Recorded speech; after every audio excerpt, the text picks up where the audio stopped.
জীবনে কোনদিন দেখেছেন কোন কবর থেকে লাশ তুললা, মুসলমানের লাশ তুললা আগুন দা পুরাইছে? এমন ইতিহাস কি বাংলাদেশে হইছে?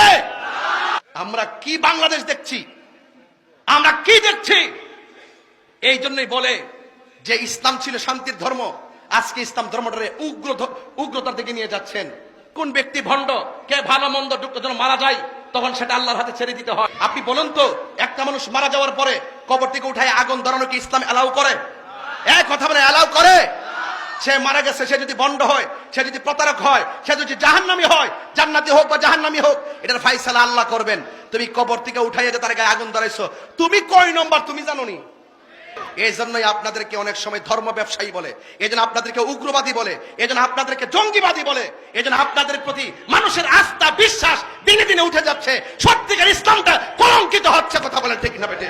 এই দেশে ইসলাম এনেছেন আল্লাহর ওলিগণ, এই দেশে শান্তির বার্তা ঘরে ঘরে পৌঁছে দিয়েছেন আল্লাহর ওলিগণ। সেই আল্লাহর ওলির মাজার যখন আগুন লাগাই দিয়েছেন, বুঝতে হবে আপনারা ইবনু আব্দুল ওয়াহাব নজদির এজেন্ডা এই দেশে বাস্তবায়ন করতে চান। কথা বলেন ঠিক না? আহলে সুন্নাত ওয়াল জামাত এগুলো বরদাস্ত করবে না।